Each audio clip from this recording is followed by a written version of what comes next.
Hello everyone. जैसा कि आप सभी जानते हैं, इससे पहले वाली वीडियो में हमने किया था सम नंबर 17 जो कि केस स्टडी के ऊपर बेस्ड था।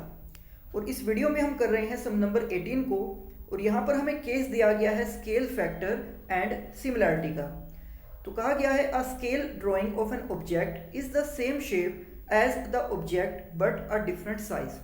कि जब भी आप एक ऑब्जेक्ट की स्केल ड्राइंग करते हो, यानी कि एक ऑब्जेक्ट को आप ड्रॉ करते हो, तो अपनी ड्राइंग में आपने जो ऑब्जेक्ट का साइज लिया है वो साइज उस ऑब्जेक्ट के एक्चुअल साइज से कम होता है, क्योंकि ऑब्जेक्ट रियलिटी में है। और जो आप उसकी ड्राइंग करते हो वो ड्राइंग आप किसी भी एक चार्ट पे या फिर किसी भी एक पेपर पे करते हो। The scale of a drawing is a comparison of the length used on a drawing to the length it represents. The scale is written as a ratio.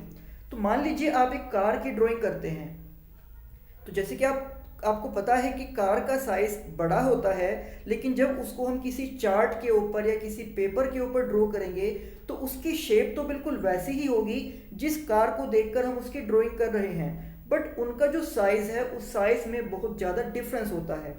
तो उनके साइज का ये जो कंपैरिजन होता है, इस कंपैरिजन को एक रेशो की फॉर्म में रिप्रेजेंट किया जाता है, जिसको हम बोलते हैं स्केल फैक्टर।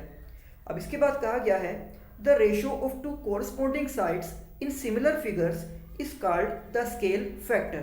तो मान लीजिए आपके पास कोई दो सिमिलर फिगर्स हैं, यानी कि कोई दो ऐसी फिगर हैं जिनकी शेप तो एक जैसी है बट उनका साइज डिफरेंट है, यानी कि एक शेप बड़ी है। मान लीजिए एक स्क्वायर को हम ड्रॉ करते हैं और इस स्क्वायर की सभी साइड्स हैं 6 सेंटीमीटर। और इसी के सिमिलर एक दूसरा स्क्वायर हम ड्रॉ करते हैं और इस स्क्वायर की जो साइड्स हैं वो हैं 4 सेंटीमीटर। तो ये दोनों ही स्क्वायर सिमिलर होंगे।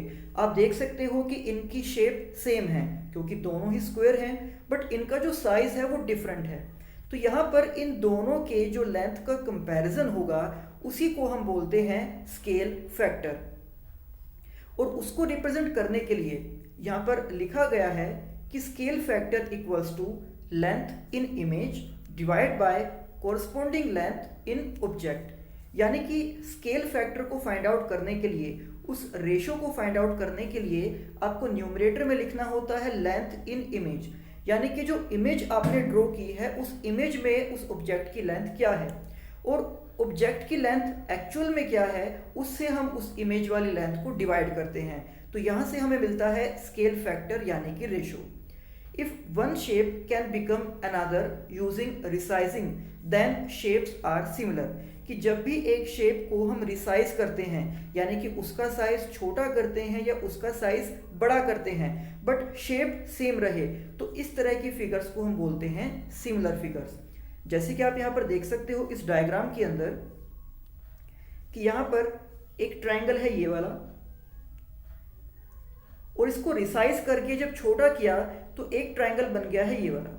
तो इन दोनों ट्रायंगल्स का जो साइज है वो डिफरेंट है, बट इनकी शेप बिल्कुल सेम एक जैसी है, तो इसलिए हम ये कहेंगे कि दोनों ही ट्रायंगल एक दूसरे के सिमिलर हैं। तो ये हमें केस दिया गया है। इसके बाद फिर हमें कहा गया है कि रोटेशन और टर्न, कि किसी भी ऑब्जेक्ट को या किसी भी शेप को हम इस तरह से रोटेट या फिर टर्न कर सकते हैं। और अगर हम उसको इस तरह से घुमा दें, जैसे कि आप देख सकते हो कि पहले एक ये इमेज है और हम इस इमेज को इस डायरेक्शन में इस तरह से घुमा दें, तो इसको बोला जाता है इसका रिफ्लेक्शन या फिर फ्लिप। और अगर किसी भी ऑब्जेक्ट को, जैसे कि मान लो यहाँ पर ये ऑब्जेक्ट बना हुआ है आपके पास, और आप इसको इस तरह से ऊपर की ओर स्लाइड करते हो, ऊपर की ओर सरकाते हो, या किसी और डायरेक्शन में आप इसको सरकाते हो, तो इसको हम बोलते हैं ट्रांसलेशन करना या फिर स्लाइड करना। तो इसी केस के ऊपर, इसी सिचुएशन से रिलेटेड कुछ क्वेश्चंस अब हमसे पूछे जाएंगे। तो यहाँ पर कहा गया है कि hence two shapes are similar when one become the other after a resize, a flip, slide और टर्न। तो पहला पार्ट यहाँ पर हमसे पूछा गया है a model of a boat is made on the scale 1:4। कि किसी बोट का एक मॉडल तैयार किया गया है और जो स्केल फैक्टर यहाँ पर है वो है 1:4। आप देख सकते हो कि ये एक्चुअल बोट है और ये उसका मॉडल तैयार किया गया है। तो इनकी शेप तो एक जैसी होगी, बट इनका साइज बहुत ज़्यादा डिफरेंस होगा इनके साइज में, क्योंकि एक्चुअल बोट का साइज बहुत बड़ा होता है और जो उसका एक मॉडल तैयार किया जाएगा वो छोटे रूप में तैयार किया जाएगा। The model is 120 centimetre long, तो जो मॉडल तैयार किया गया है उसकी लेंथ दी गई है 120 centimetre and the full size of the boat has a width of 60 centimetre. Why so हमें ये बताना है what is the width of the scale model. तो यहाँ पर आप देख सकते हो कि जो मॉडल है उसकी लेंथ दी गई है और जो बोट है उसकी विड्थ दी गई है। अब हमें ये बताना है कि जो मॉडल है उस मॉडल की विड्थ क्या होगी। तो यहाँ पर आप देख सकते हो कि स्केल फैक्टर हमें दिया गया है 1:4, तो इसी का यूज़ करके हमें उस मॉडल की विड्थ को फाइंड आउट करना है। तो ये 4 ऑप्शन हमें दिए गए हैं और इन चारों में से ही कोई एक इसका सही आंसर होगा। तो देखिए, इसको सोल्व करने के लिए हम लिख सकते हैं कि width of model divide by width of boat, क्योंकि अभी इस क्वेश्चन की स्टेटमेंट में जो केस आपको दिया गया था तो वहाँ पर लिखा गया था कि scale factor is equal to length in image और उसके डिनोमिनेटर में था उसकी एक्चुअल लेंथ। तो यहाँ पर भी जो मॉडल की विड्थ है उसको हमने रख दिया है न्यूमरेटर में और जो उस बोट की एक्चुअल विड्थ है उसको हम रखेंगे डिनोमिनेटर में और इसको हम कंपेयर करेंगे उस रेशो से यानी कि उस स्केल फैक्टर से। तो वो हमें गिवन था 1:4 जिसको हमने यहाँ पर फ्रैक्शन के फॉर्म में लिख दिया है 1/4। तो अब मॉडल की विड्थ को हमें फाइंड आउट करना है जबकि बोट की विड्थ हमें गिवन है दैट इज 60 और इक्वल में है 1/4। तो जब आप 60 को राइट हैंड साइड में लेकर जाओगे मल्टीप्लाई में तो यहाँ पर हो जाएगा 60/4 और 4 से हम 60 को डिवाइड करेंगे 15 पर। तो इस तरह से आप ये कह सकते हो कि उस मॉडल की जो विड्थ होगी वो 15 सेंटीमीटर है, यानी कि बोट की एक्चुअल लेंथ है 60 लेकिन उस मॉडल को जो तैयार किया गया है उसकी विड्थ हो जाएगी 15 सेंटीमीटर। इसके बाद इसी का जो बी पार्ट है यहाँ पर आपसे पूछा गया है what will effect the similarity of any two polygons, कि दो पॉलीगॉन्स की क्या सिमिलैरिटी होगी, कि उनकी सिमिलैरिटी को इनमें से कौन सा एक ऑप्शन इफेक्ट कर सकता है यानी कि चेंज कर सकता है। If they are flipped horizontally. दूसरा है if they are dilated by a scale factor. तो डायलेटेड का मीन्स होता है उसको इंक्रीज करना, उसको बढ़ाना।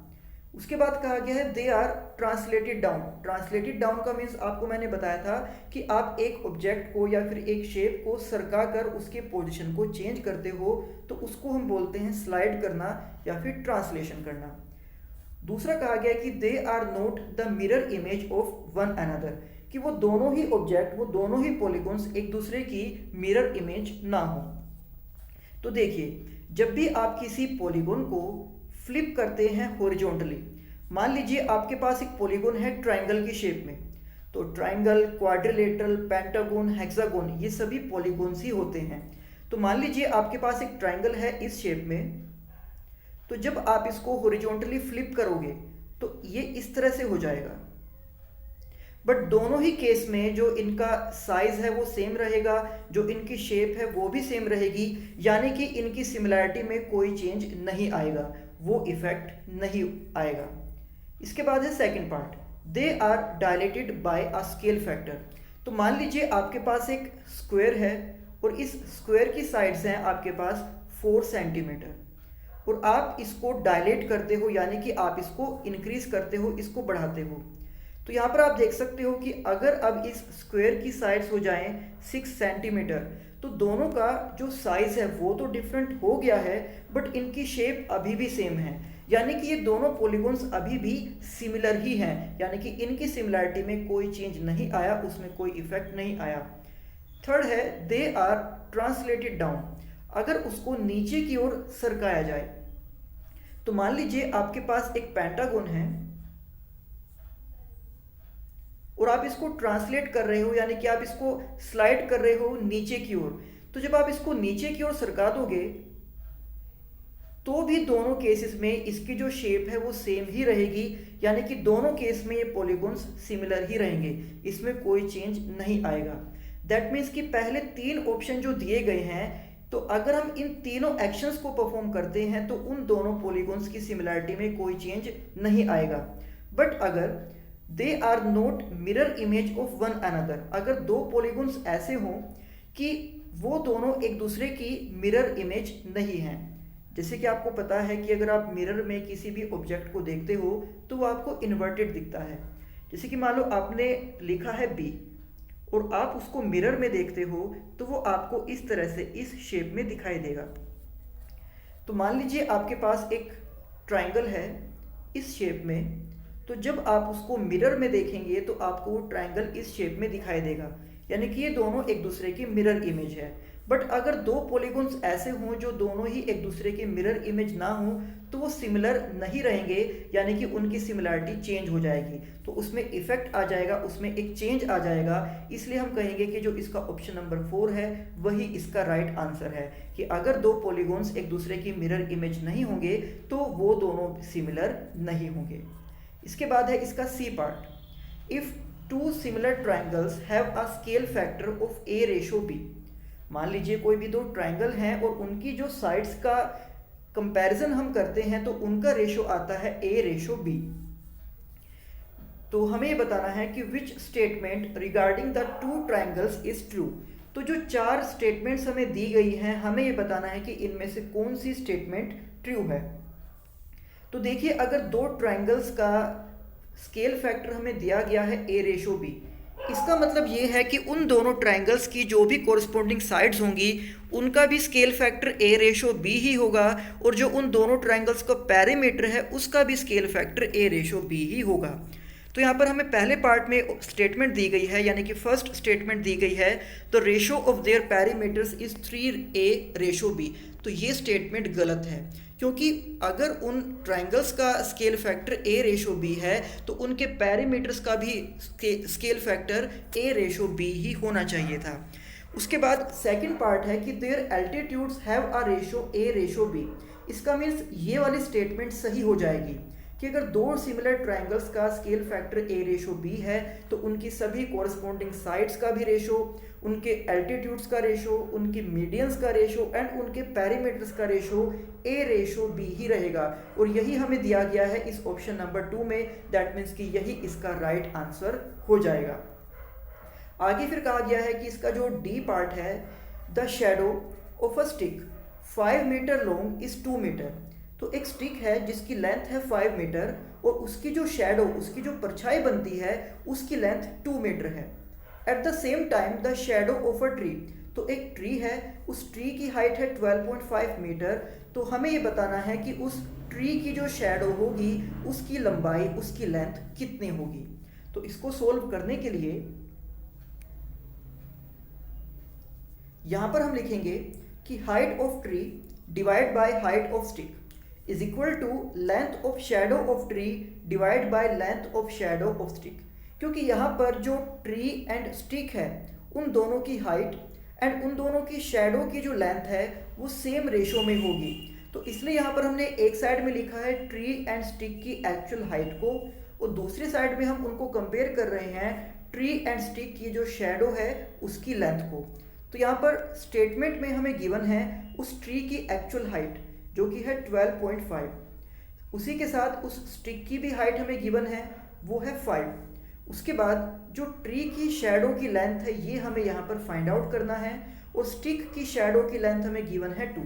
तो यहाँ पर length of shadow of tree ये फाइंड आउट करने के लिए हम 2 को इस साइड मल्टीप्लाई कर देंगे। तो इस तरह से जब आप यहाँ पर इनको मल्टीप्लाई करोगे 12.5 इंटू 2, तो 12.5 का डबल हो जाएगा 25, जिसको जब हम डिवाइड करेंगे 5 से तो ये हमारे पास 5 मीटर आ जाएगा।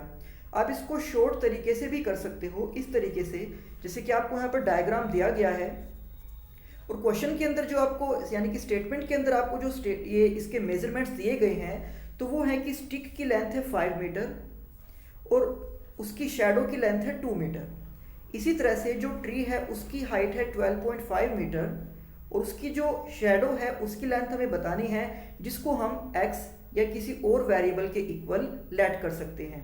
तो हम यहाँ पर लिख देंगे 12.5 के डिवाइड में 5 को, एंड इसी तरह से x के डिवाइड में इस 2 को। तो यहाँ पर जब हमें पता है कि 2 को 12.5 से हम मल्टीप्लाई करेंगे और ये हो जाएगा 25, जिसको 5 से डिवाइड करने पर आंसर 5 आएगा। इसका मतलब जल्दी से हम ये बता सकते हैं कि इन चारों ऑप्शन में से जो ये फोर्थ ऑप्शन है वही इसका राइट आंसर हो जाएगा। इसके बाद है इसका ई पार्ट यानी कि इसका फिफ्थ पार्ट, जिसमें हमें कहा गया है कि below you see a students mathematical model of a farm house roof with measurements. तो आप यहाँ पर देख सकते हो कि ये एक फार्म हाउस की इमेज है, आप यहाँ पर ये देख सकते हो, और किसी स्टूडेंट ने उसकी जो रूफ है यानी कि उसकी जो छत है, तो ये एक स्टूडेंट ने उस फार्म हाउस की छत का एक मॉडल तैयार किया है। आप देख सकते हो कि उस फार्म हाउस की जो इमेज है उसमें ये उसकी रूफ यानी कि उसकी छत है जो कि पिरामिड की शेप में है। तो स्टूडेंट ने उसी तरह का एक स्ट्रक्चर यहाँ पर बनाया हुआ है। तो the attic floor ABCD in the model, यानी कि उस रूफ का जो फ्लोर होगा मीन्स ये वाला जो पोर्शन होगा उसको डायग्राम में यानी कि उस मॉडल में रिप्रेजेंट किया गया है ABCD की हेल्प से, एंड ये एक स्क्वायर की शेप में है। The beams that supports the roof are the edges of a rectangular prism EFGHKL and MM। तो यहाँ पर जो बीम है यानी कि जो उस छत को सपोर्ट कर रहे हैं वो इस तरह से इन शेप में यहाँ पर दिए गए हैं। इसके बाद E is the middle of AT। आप यहाँ पर डायग्राम में देख सकते हो कि जो AT है इसका मिड पॉइंट है E। इसी तरह से यहाँ पर जो TD है इसका मिड पॉइंट हो जाएगा H, एंड इसके साथ जो TC है इसका मिड पॉइंट है G, एंड साथ ही साथ जो TB है इसका मिड पॉइंट हो जाएगा ये F। तो ये मिड पॉइंट्स हमें यहाँ पर दिए गए हैं। आगे कहा गया कि all the edges of a pyramid in the model have length of 12 metre. तो इस मॉडल के अंदर पिरामिड के जो भी एजेस हैं उन सभी की लेंथ 12 मीटर है।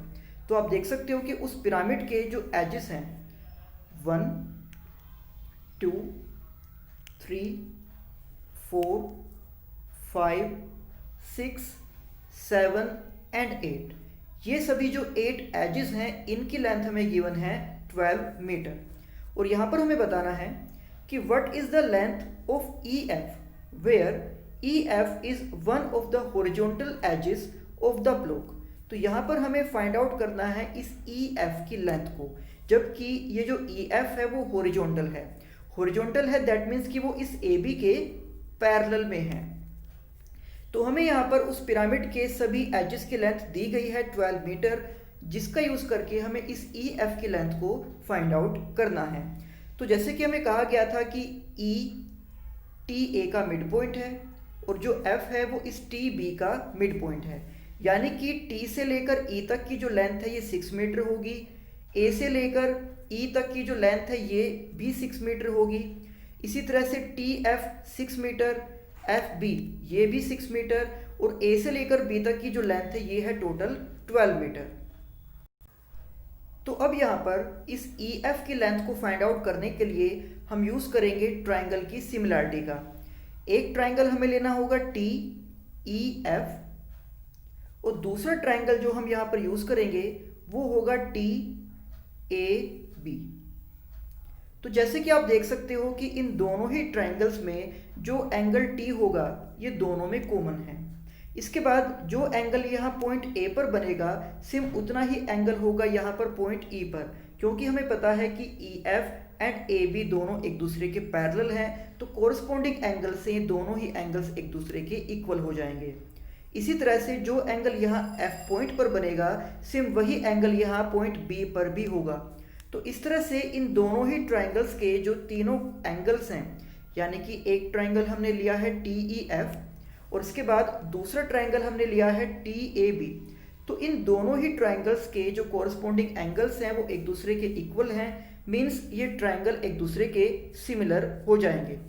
और जो ट्राइंगल्स सिमिलर होते हैं या फिर जो भी पॉलीगॉन सिमिलर होते हैं उनकी साइड्स एक दूसरे के प्रोपोर्शनल होती है। तो हम यहाँ पर लिखेंगे कि triangle TEF is parallel to triangle TAB। तो इस तरह से इन दोनों ट्राइंगल्स की जो कोरस्पॉन्डिंग साइड्स होगी, जैसे कि TA and T E and T A इनका रेशो, इसी तरह से T F and T B इनका रेशो, इसी के साथ E F and A B इनका रेशो। तो इस तरह से उन दोनों ट्रायंगल्स की जो कोरस्पॉन्डिंग साइड्स हैं उनका रेशो एक दूसरे के इक्वल होगा, यानी कि वो प्रोपोर्शनल होंगी। तो डायग्राम से देखकर हम यहाँ पर मेजरमेंट्स को लिख सकते हैं। टी ए टी एफ ये हैं 6 मीटर के। इससे अलग T A T B and A B ये सभी हैं 12 मीटर के। तो हमें यहाँ पर फाइंड आउट करना है ई एफ की लेंथ को, तो हम केवल इन दोनों को कंपेयर करेंगे क्योंकि ये दोनों ऑलरेडी एक दूसरे के इक्वल हैं। तो इनमें से किसी भी एक को हम ई एफ बाई 12 के साथ कंपेयर कर सकते हैं। तो आप देखोगे कि दोनों के डिवाइड में 12 है, तो 12 से 12 डिवाइड हो जाएगा, यानी कि कैंसिल आउट हो जाएगा और हमारे पास ई एफ की जो वैल्यू है वो आ जाएगी 6 मीटर। या फिर आप इसको शॉर्ट वे में इस तरीके से भी फाइंड आउट कर सकते हो। देखिए, जैसे कि आपको पता है कि इस ट्राइंगल टी ए बी में तीनों साइड्स 12 मीटर की हैं, क्योंकि हमें कहा गया था कि पिरामिड के सभी एज 12 मीटर के हैं। तो अगर इस साइड का मिड पॉइंट लिया गया है ई और इस साइड का मिड पॉइंट लिया गया है एफ, तो उन दोनों को ज्वाइन करने वाला जो लाइन सेगमेंट है यानी कि जो ई एफ है वो उस ए बी का हाफ हो जाएगा। तो यहाँ पर आप देख सकते हो कि पिरामिड के सभी एजेस 12 मीटर के थे। तो अगर ए बी की लेंथ 12 मीटर है तो इसका मीन्स है कि ई एफ की लेंथ उसके हाफ हो जाएगी। तो 12 का हाफ हम डायरेक्ट यहाँ से लिख सकते हैं 6 मीटर, और यही इसका सही आंसर हो जाएगा। तो ये थे क्वेश्चन नंबर 18 के सभी 5 पार्ट्स। बट एग्जाम्स में जब भी आपके पास केस स्टडी के क्वेश्चंस आएंगे तो आपको 5 पार्ट सोल्व नहीं करने हैं, हर क्वेश्चंस में से केवल 4 पार्ट्स ही आपको सोल्व करने होंगे। तो इसके बाद हम नेक्स्ट वीडियो में करेंगे कुछ और सम केस स्टडी के ऊपर ही बेस्ड। तो मिलते हैं आपसे नेक्स्ट वीडियो में। Thank you.